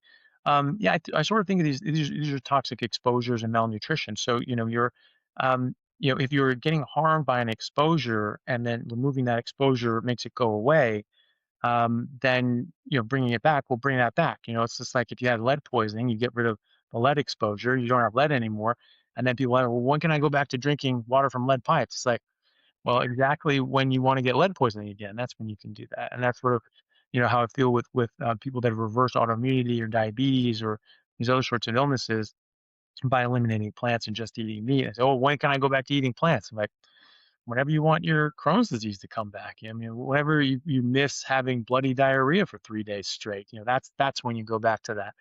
And sure, it could be an elimination diet. It is an elimination diet. You're eliminating things that are harmful. There's a lot of things that are harmful. That's the problem. And so people add in seasonings, add in spices, and that problem's come back. They have a salad and they have a relapse. Some people really cannot ever reintroduce these things. Some people can reintroduce some of these things and feel maybe not as good as before, but not so bad as they actually care all that much. For me, I don't get autoimmune issues. I don't get major illnesses, but I haven't touched a plant in 8 years because even when little like seasonings or spices come in, I'm sore for 2 days, 3 days. I did 45 sets of legs the other week. Nothing, no pain, no soreness. I was out doing normal things. I went running, 2 days later, no soreness. That's probably the thing that pisses the most people off. And when I say that, it's like I don't get sore after I work out. They're like, you get sore. And I'm like, I actually don't. And if you stop eating plants for 2 weeks, you won't either. Coffee too. Coffee is a plant and causes a lot of inflammation. But when I eat these things or they come into my diet somehow, because I don't choose to eat spices, I see some sort of ramification. I don't feel my best. My legs are stiff and sore. I'm hobbling for 4 days instead of being fine. That's something that I don't want. Other people get rheumatoid arthritis flare up. They get covered in eczema or psoriasis. They have bloody diarrhea for days or weeks or months. Their thyroid goes in the tank, all these sorts of things. So their MS, they get a flare up and they're crippled and paralyzed. I mean, like that's just not worth it to them. So if you want to add these things back in, by all means do it and see how these things affect you. And then if you are, I know people that have added back in coffee. And they're like, yeah, I get sore and this and that, but I just love coffee. It's my one thing. Leave me alone. It's like fine. I mean, you're an adult. You can do what you want. Um, but as far as the autoimmune if you have these problems and you eliminate them by getting rid of these things, when you bring these things back in, don't be surprised if they come back because the plants actually are causing a lot of problems. But then there's also atrazine and glyphosate and all these other things that are getting into the food supply too that people need to think about, and that fits in with that toxic theory of toxic theory of chronic diseases that it's this toxic exposures. 99% of those toxic exposures are coming from plants, but it's also these other things too. And you eliminate those also by going carnivore, especially when you go um, ruminant-based carnivore, because the ruminant digestion ferments and breaks down even glyphosate, as it turns out, or at least that's what some papers have said. And so it's just a better filter. You're filtering out more of the crap. So on that note, most people with autoimmune conditions do best on ruminant meat because it is such a good filter. And glyphosate is strongly associated with autoimmunity as well. So it's important for these people to avoid these exposures because that triggers the autoimmunity. That really suggests strongly that this is not an autoimmune condition. It's not the body attacking itself. That there's a response to something in your environment, something you're eating, something that you're doing. We see this with celiac disease, which is an autoimmune condition, but people don't even necessarily know it's considered an autoimmune condition anymore because, oh, yeah, this happens when you eat gluten, like a gluten allergy or something like that. Well, it's not a gluten allergy. It's a very appropriate response to gluten, which is it's not a lectin. Lectins are a plant toxin that are a protein with a carbohydrate substructure that can bind to carbohydrates. They bind a bunch of proteins and things like that, and antigens on our surface receptors, and they damage them. They damage our cells. And they damage our gut cells. It causes leaky gut, and they allow these lectins and other bacteria and other things to get into our body and then go all over our body and play merry hell. And those lectins can actually attack, and we know that they do. We've known this since the 1970s that they do this. They track up the vagus nerve into the brain. They damage the substantia nigra, and they're strongly associated with Parkinsonism. When you have people that have cut their vagus nerve due to surgery because they had a lot of ulcers in their stomach, they found that in those, looking at people that have gotten in the Netherlands for 25 years, found that everyone who gotten the vagotomy, the vagus nerve cut, that they had a 66% reduction in Parkinson's compared to the rest of the population, right? So, we know these things get around your body. We know these things cause harm. Gluten is not a lectin, but it's sort of lectin-like in its hostility towards your body. It can bind to surface antigens and receptors on your cells and your gut. They damage them, and they elicit a very normal and appropriate immune response. In some people, it's a much more florid response, but it is harming everybody. And this is why people say, well, I'm gluten intolerant, but they're not celiac. And I don't know what the hell that is. And as soon as we started talking about celiac and gluten, everybody and their mother was gluten intolerant after that.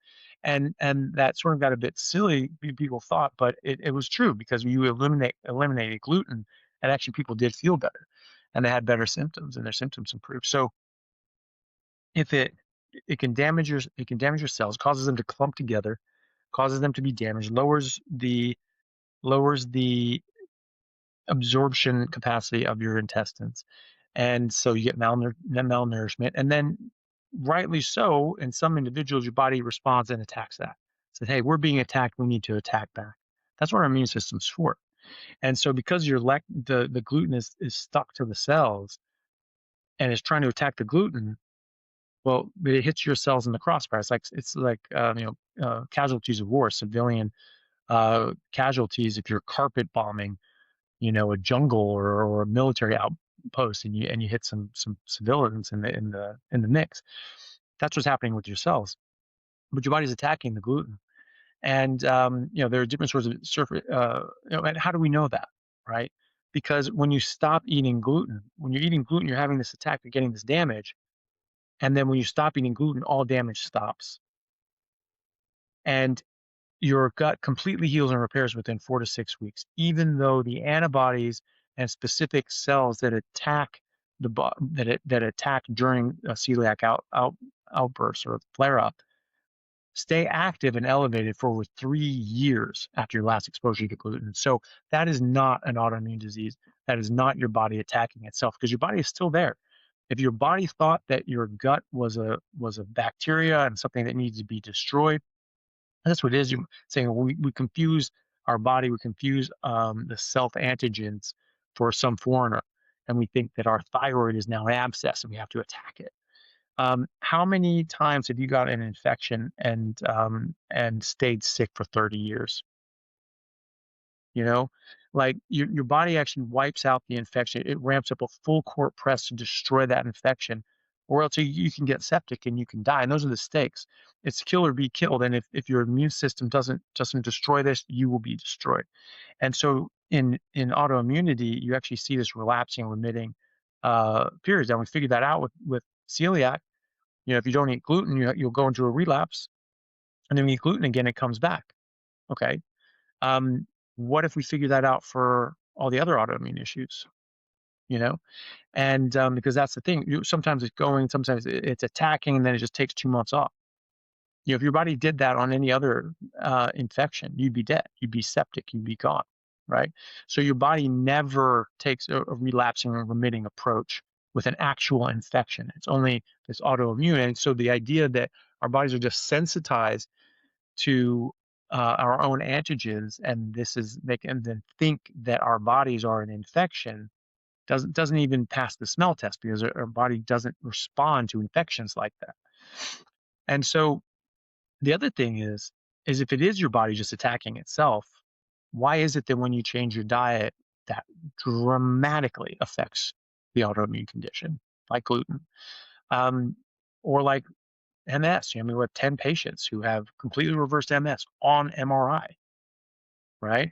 Not completely, as in all their lesions are gone, but they've significantly improved them. Some have completely resolved their lesions, which is amazing. Why would that be if the body's just attacking itself?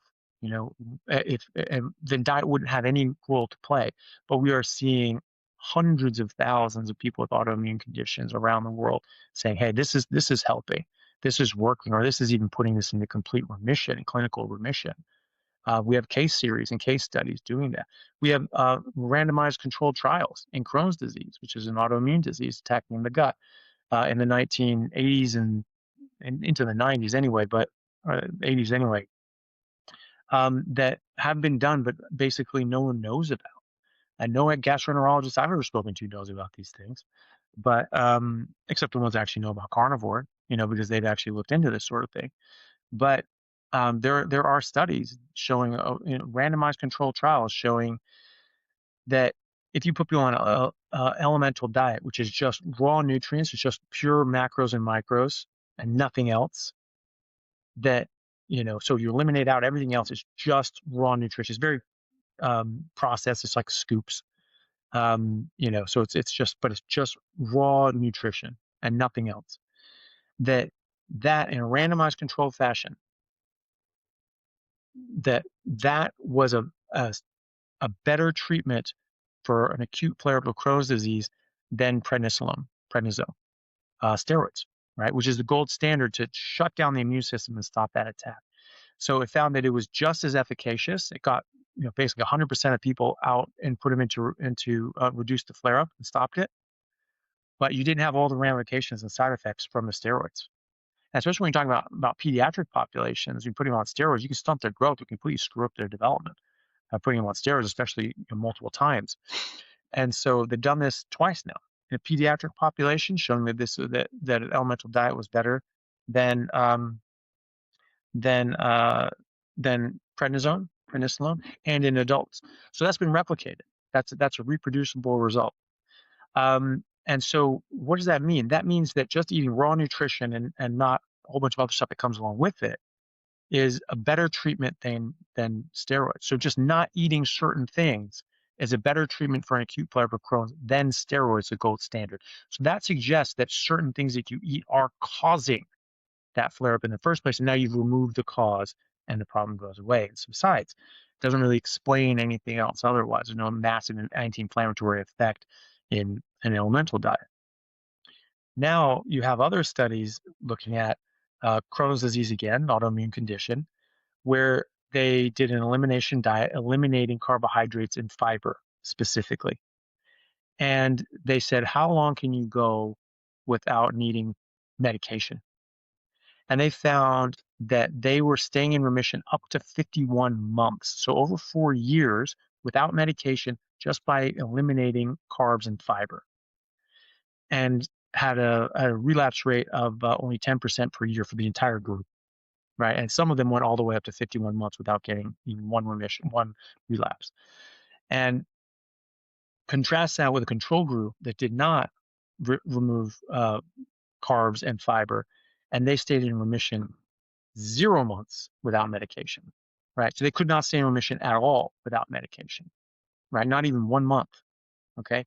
So again, that suggests very plainly that that carbs or fiber or something that comes along with the carbs and fiber, plants, are causing the Crohn's disease in the first place. So the body can't actually attack itself. Now, I took postgraduate immunology in my undergraduate degree, and it was very clear that this doesn't happen. When your immune cells are matured in your thymus, they're testing against every single molecule their body's capable of making. And if it reacts even weakly to any of these things, they're killed. They're not allowed out in the systemic circulation. So your body cannot attack itself. And so the workaround to this, in my textbook, I went back and looked at it. Okay, how do you explain autoimmune disease? Like, yeah, well, the body can't attack itself. It's designed not to attack itself, and yet it does. And so something went wrong in that process. We don't know what it is. We haven't proven it. We can't show for sure, but we're just seeing attack happen. So that must have happened. That's where it must have happened. But just having damage on that organ, in that organ, near that organ, doesn't mean that the body's attacking that organ. It could be attacking something stuck to that organ, attacking that organ. And just because we haven't identified the attacker, I mean, look, you could have a bacteria, you could have an infection in there, and you just haven't been able to see it or isolate it. But you're like, oh, there's all this immune action, and all of a sudden, oh shit, there's these weird little bacteria in there. I mean, and that's how you discover new things, new diseases. So that could look like an autoimmune condition. You're just seeing an inflammatory response on that organ, and you don't know why it's there, and you just assume that it's gone rogue. But again, that doesn't make sense because your body is not acting like it's attacking itself, and it's responsive to food as opposed to just constantly going in and just killing this thing. And so none of that sort of makes sense. So there's more to it, but that's sort of the gist of it. I don't think that autoimmunity is actually autoimmunity. I think it's there's a Dr. Fried, who's an immunologist, back in the 80s and 90s, published a series of papers looking at lectins, plant lectins, which are these plant toxins that are known to exist in every single plant. And this is probably why people with autoimmune disease really can't eat any plants whatsoever. That he said that the body really can't attack itself. This has never actually been shown that the body has just gone crazy and your immune system has to attack itself. It would have to satisfy these certain criteria in order to be true. And you actually cannot satisfy any of those criteria just on the theory that the body's attacking itself with your immune system. But every single one of those criteria can be explained by the known consequences of lectins that we've known for 15 years at that. And that was published in 1991. So we're talking about mid-70s that we've known this. And so he has argued since 1991 that autoimmune conditions, and he named them by name, Hashimoto's, multiple sclerosis, etc., that these are the consequence of lectins. He had a follow-up paper in 1997 that he actually said, like, this lectin is known to bind to this substrate, is known to do this, is known to do this. So, this is how, so it's likely that rheumatoid arthritis is caused by this lectin, or this one's due to this other one. So, it's getting very specific. And yet, there's this massive industry, this multi-billion-dollar a year industry behind suppressing the immune system, that is locked in, and so they're not looking for cures to this because, why shoot the goose that lays the golden egg? You're not going to do that. The number one grossing drug last year was an autoimmune drug. It grossed over $24 billion last year, or maybe the year before, 2024. Number two was another autoimmune drug, Humira. It was a 6.5 billion. Number three was Ozempic at 4.5 billion. So you're talking about $30 billion in sales of autoimmune drugs before we even get to Ozempic at 4.5 billion. So this is big business. This is very big business. And so right now, if you have the idea that, and once you label something autoimmune, and it's just because then you don't look for anything else. You say, well, this is autoimmune, so we look for ways of suppressing the immune system. So that's what you're going to do. That's the solution. If the immune system has gone haywire, you need to find a way to slow down the immune system. Okay. But if the problem is an exposure, then it's a very different treatment, and you get a very different outcome. And that's what we're seeing. We're seeing people actually heal and put these things into remission without medication and come off medication and let their immune system run free and wild, and is actually not damaging the body. And so that really strongly suggests that this is not autoimmune in nature, that this is actually the body being attacked by lectins or glyphosate or something, and then the body mounting an extremely appropriate immune response to that attack on your body that we are just calling autoimmune because we don't understand it. The next stage to do to prove that would be looking at a microscopic level and seeing, are there a bunch of lectins stuck to the thyroid in Hashimoto's patients? And when you have a flare up, all of a sudden you're like, oh, all these things are stuck on it, and boom, all these antibodies are on there. That would be what we need to do next, and that's very difficult to do, but we should do it. But we already know this. I mean, we have this idea where you can have a lectin bind onto an antigen, and then it makes sort of a neoantigen where your body doesn't recognize it as self, and sort of attacks it, even though it's really just a combination of a lectin on this antigen. And that can attack it and then send a signal, say, hey, we need to kill this thing. And we see this in medication-induced autoimmunity. There are medications that will bind to red blood cells or bind to other cells, and then the body recognizes, like, oh, what the hell is that? And it'll attack it. Right? Because there's a new antigen. This is something new. This is something different. We need to kill this. And so, you get hemolytic anemia from the medication, and then you stop the medication, the problem stops. So it's not all of a sudden you took that medication and your immune system went haywire. It was doing exactly what it was supposed to do. It was attacking something that wasn't supposed to be there. And then when you took that something away, the problem stopped. And then there's also ways that, when lectins are attacking a cell, they damage them. And then those cells actually have a very appropriate response. They'll put up markers. They're basically, like, the surface of a cell is sort of like a billboard. It's sort of showing off signals to your immune system, saying, hey, this is what we got on sale today, or this is what we're doing, and something that could be a distress beacon. And so we know in celiac disease specifically that when gluten binds to your enterocytes, they actually start putting out distress signals to your immune system called MICA, M-I-C-A, that signals and alerts the NKT cells to say, hey, we're damaged, we're compromised, you need to take us out. And the NKT cells come in and smash them, snatch them up. And so we know that this cellular damage that we're getting is on purpose. That's not the immune system freaking out and not knowing what it's doing. It is giving a distress signal saying, hey, I'm compromised. You need to take me out. And we need to get on top of this thing. And so that's what I think is happening. I think we have a plethora of evidence to show that, going back to the 1970s, apparently. And to show this, and more are coming out every day. I've ran this theory by Dr. Annalise Barron, who I have on my podcast, and I'll be publishing that soon. She's a professor of bioenergetics at Stanford, and she runs a lab there and does a lot of really interesting research, which we talk about.